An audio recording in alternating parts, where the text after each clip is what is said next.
Hey guys, another week, another game dev vlog, and this week I've done a couple different things. First thing I want to mention is that I did get Paradise Inc. onto Congregate. Link will be down in the description below. If you want to go ahead and leave a rating on there, that would be greatly appreciated. I doubt it's going to place anywhere on the monthly contest, but I don't know, it has a chance. So I also played and rated some Ludum Dare games. I still need to do more of that. It helps other people get feedback on the things they made, but it also helps people find mine.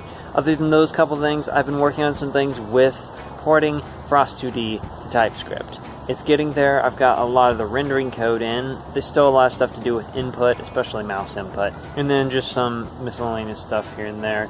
I still need to wrap up some minor stuff on the server, but that really shouldn't take all that long to do.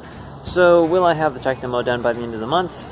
I don't know. It's really hard to tell at this point. There's a lot of work that needs done with the move to TypeScript. It's definitely going well. I'm having to adapt more to the way JavaScript works, which is really weird. I really am not huge on the way JavaScript works. It's just way too loose for my taste. But at the moment, that's how you make web games, unless you want to use WebAssembly, which isn't really widely supported enough to make sense for a game like this.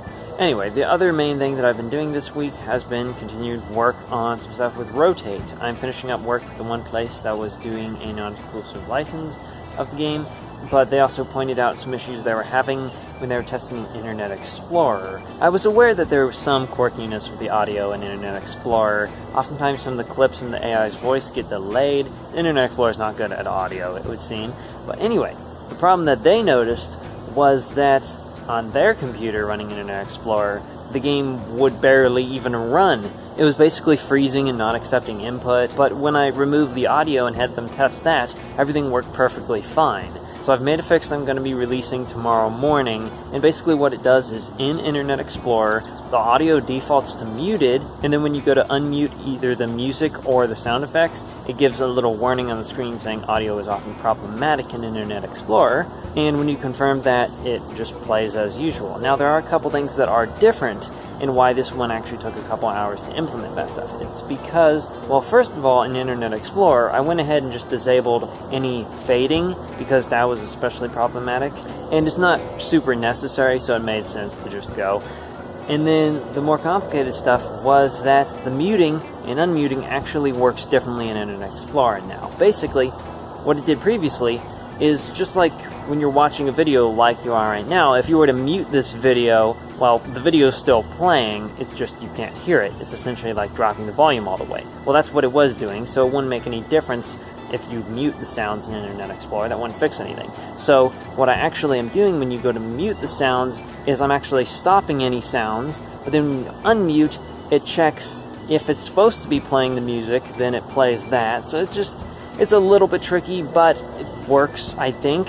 I need to do some more rigorous testing before I do the release, but I think it's working. So none of this is really too surprising since it is Internet Explorer that we're talking about. Hopefully in the future, Internet Explorer will be a little less of a concern. Obviously, Edge is the new Microsoft browser. Who knows if that'll be any decent when it comes to following standards and such. I haven't been keeping up with all the news on that. But anyway, basically this week I'm going to be continuing the move to TypeScript, and if possible doing some stuff with the tech demo.